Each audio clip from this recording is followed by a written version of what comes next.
54 nations signed a treaty that quietly made permanent cities on Antarctica structurally impossible. Not illegal, impossible.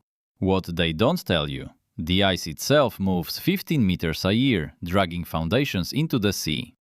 Look at any world map, focus on the bottom, and you see a continent larger than all of Europe.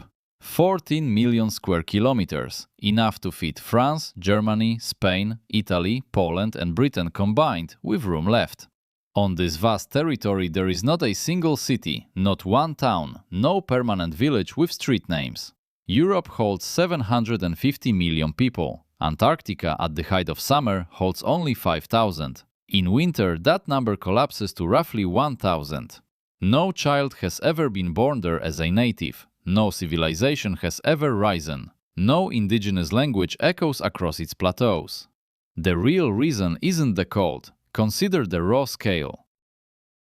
Antarctica is the fifth largest continent on Earth, dwarfing Australia and Europe alike.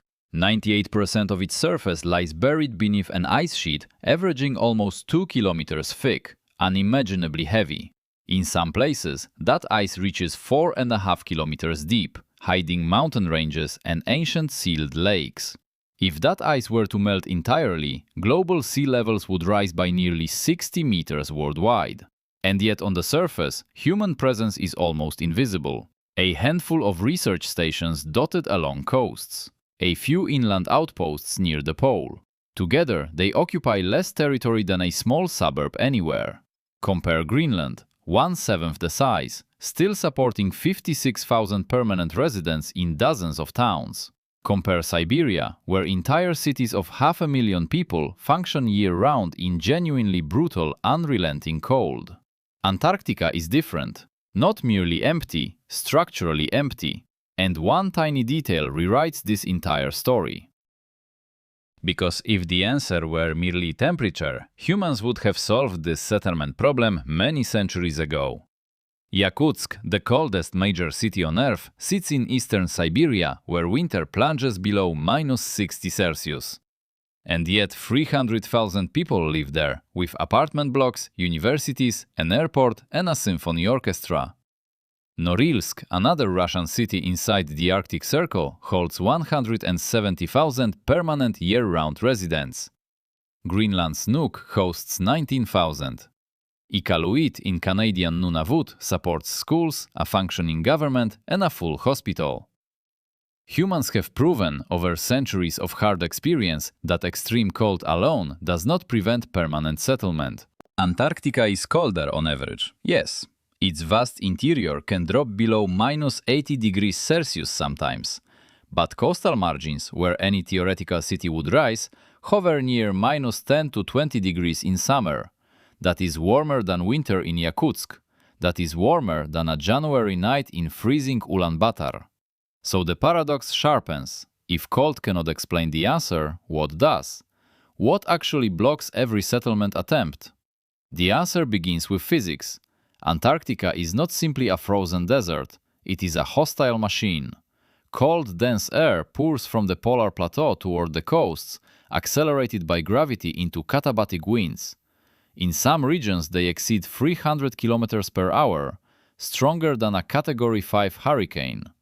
Sustained for days or weeks, no conventional structure can survive such relentless loading on the coast indefinitely. Roofs peel away, windows shatter, antennas snap like matchsticks. Then there is the ice itself, never still.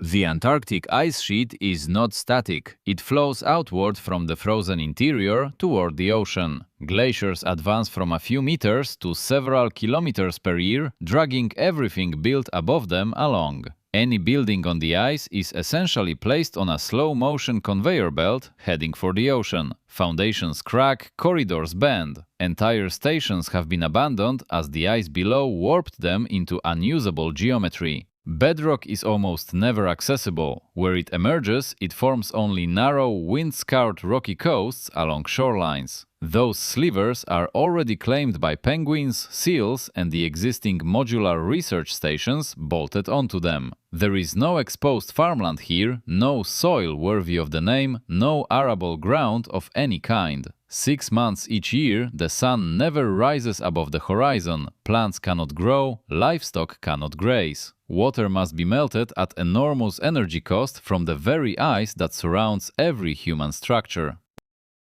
Yet physics is only half the barrier standing between humanity and any real Antarctic settlement out here. The other half is written on paper. In 1959, 12 nations did something no continent had ever seen. They picked up a pen and cancelled ownership itself. 7 claimants, Argentina, Chile, the United Kingdom and 4 others, had already drawn overlapping wedges across the map, and some of those wedges had nearly triggered gunfire. Instead of resolving the claims, the Antarctic Treaty simply froze them in place. Not settled, frozen indefinitely. Imagine if every disputed border on Earth were simply paused for an entire century. That is what happened here, and the consequences are extraordinary. Nobody owns Antarctica. There is no passport, no tax authority, no court, no mayor. A family cannot immigrate. A developer cannot legally buy a single square meter of the frozen continent. Even a company that wanted to build a legal town has no government anywhere to ask permission from. Then, in 1991, a second treaty, the Madrid Protocol, sealed the door on the continent entirely. It banned all mining and mineral extraction until at least 2048, declaring the continent a natural reserve. The territory was devoted entirely to science. Think about what that legal framework actually means in practice. The legal architecture of an entire continent was engineered deliberately to make settlement impossible. Not discouraged, impossible. But treaties can be broken by nations. Economics cannot be legislated away, and pressure is already building. Economics is the most crushing barrier of all. Take McMurdo Station, the largest human outpost on Antarctica. At peak summer, it houses roughly 1,258 people. Daily operating cost approaches $1 million. Every screw, every bolt, every roll of toilet paper, every carrot, every liter of fuel is shipped in. The nearest resupply port is Christchurch, New Zealand, 3,800 kilometers across the Southern Ocean. Aviation fuel to inland stations costs the equivalent of $40 per liter once military cargo transport is included.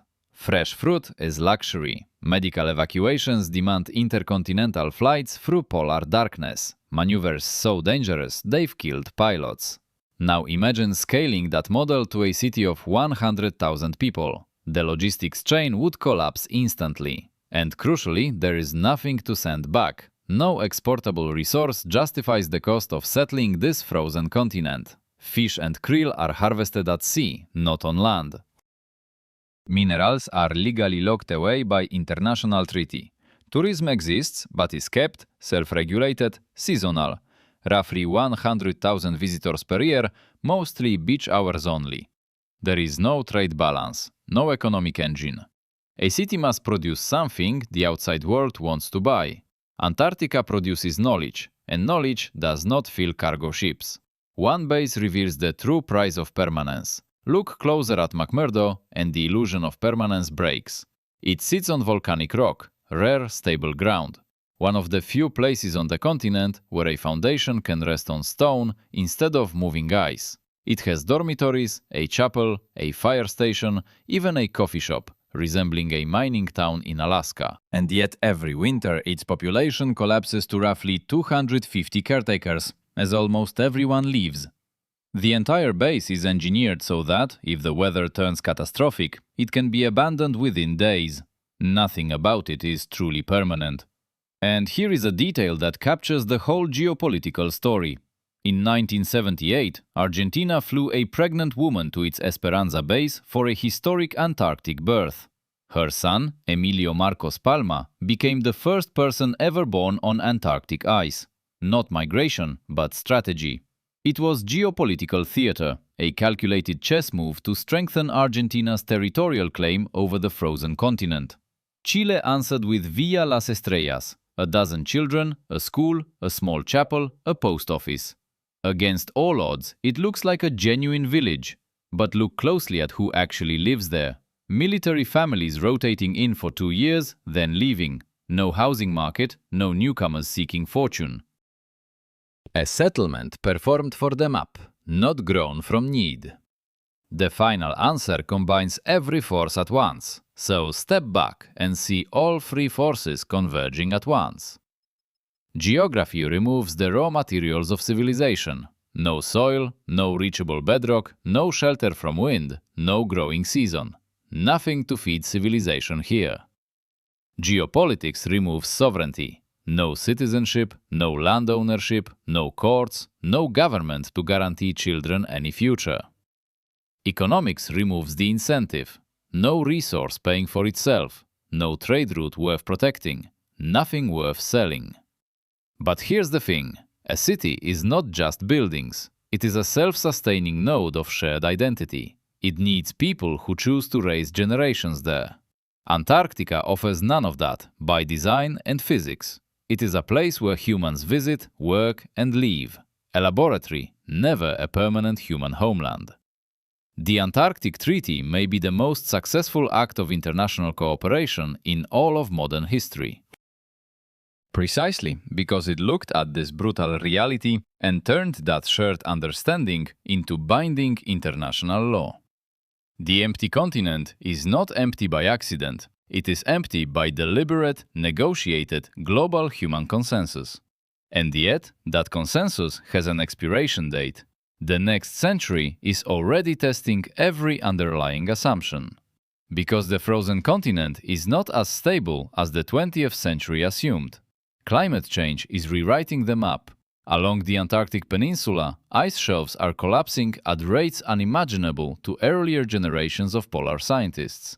Some coastal areas are losing their permanent ice cover for the very first time in recorded history, exposing narrow strips of dark bedrock that could, in theory, support foundations far more stable than shifting glaciers. Warming coastal margins may become, if not habitable, at least less hostile. And then there is the deadline. The Madrid Protocol, which forbids mining, comes up for formal review in 2048. It doesn't auto-expire, but any signatory can request modification. If even one major power decides beneath the ice lies something valuable, rare earth elements critical to electronics, undiscovered oil and gas reserves, or lithium for batteries of a warming world, then the entire framework could be tested. Already China has built 5 stations and is expanding aggressively across Antarctica. Russia has invested heavily in ice-class research vessels and inland bases across the frozen interior of the continent. The United States, Australia, India and others are quietly upgrading their presence. Nobody is building cities yet, but everyone is positioning. A resource race by the middle of this century is no longer science fiction. It is a scenario openly discussed in policy briefings and defense white papers of the world's major powers. If the treaty falters and if the climate softens the coasts, the first true Antarctic town could be founded, not by scientists, but by miners. And history teaches us that where miners go, towns eventually follow. Where towns endure, cities eventually rise. The empty continent in the end may not stay empty forever. For now though, the map remains as it is. 14 million square kilometers of ice, silence and wind. A continent larger than Europe, held in trust by the entire human species, watched by rotating crews who leave. A place where the ice moves, winds scream, treaties hold, and the concept of home cannot take root. Antarctica is not empty because we failed to conquer it. It is empty because we collectively chose restraint. For the first time in our long history of expansion, that decision keeps the cities from ever being built. If this story of frozen frontiers fascinated you, the channel holds other films where ambition meets impossible geography. From sinking cities of the tropics to buried highways of the Arctic, subscribe to continue the journey. The next episode explores a landscape just as extreme